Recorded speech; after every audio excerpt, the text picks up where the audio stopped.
Hello friends, welcome to ECECASTS. Today we are back with a video to solve a question on basic circuit theory.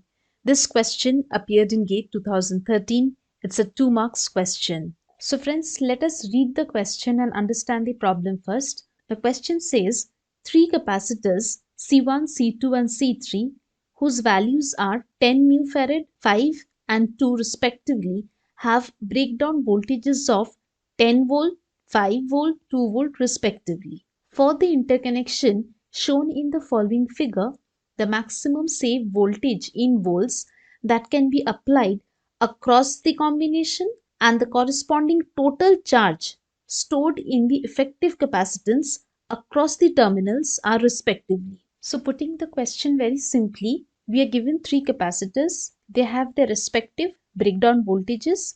We need to calculate two things. One is the maximum safe voltage and the other is the total charge. So let us start solving the problem. The charge Q across any capacitor is given by the formula C into V, that is the value of the capacitor multiplied by its breakdown voltage. So if we want to calculate the charge across C1, we use Q1 is equal to C1 into V1.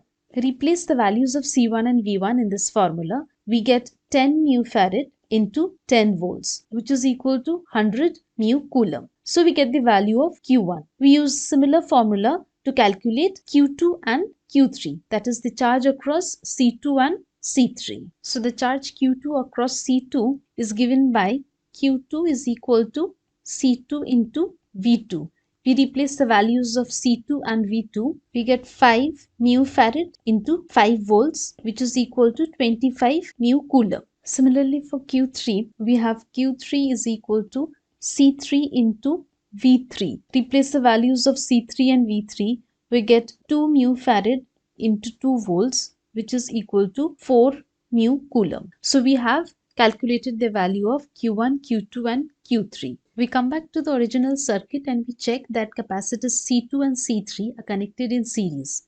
As we know that when two capacitors are connected in series, the charge flowing through these two capacitors should be the same. But just now we calculated Q2 as 25 μ coulomb and Q3 as 4 μ coulomb. We now need to calculate the equivalent charge flowing across C2 and C3, which should be minimum of Q2 and Q3. So minimum of 25 and 4. So we get 4 μ coulomb. Now we need to calculate the equivalent capacitance when two capacitors are connected in series. The equivalent capacitance of C2 and C3 is given by this formula C2 into C3 divided by C2 plus C3. We replace the values of C2 and C3. We get 5 into 2 divided by 5 plus 2 μF, which is equal to 10 divided by 7 μF. We now calculate the equivalent voltage V23 across C2 and C3. So this is given by this formula Q23 divided by C23. So we calculated Q23 as 4 μ coulomb and C23 as 10 by 7 μF. So we get 2.8 volts. Next we calculate V1, which is the equivalent voltage across C1. C1 is connected in parallel with C2 and C3. So therefore the voltage drop across C1 should be same as that of V23. So V1 becomes equal to V23, which is 2.8 volts. So we answer the first question, which is the maximum safe voltage. So the maximum safe voltage for this given circuit is 2.8 volts. Next we move on to calculate the total charge of this circuit. To calculate the total charge of the circuit, we start with calculating the charge across C1. So charge across C1 is given by C1 into V1, which is equal to 10 μF into 2.8 volt, which is equal to 28 μ coulomb. So Q1 is equal to 28 μ coulomb.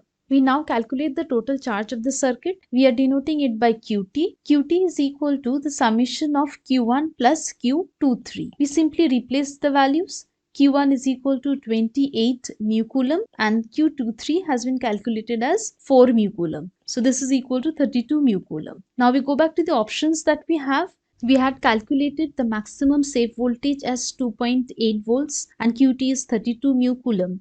So option C is our answer. So friends, thank you for watching this video in ECECASTS. Please subscribe for similar videos.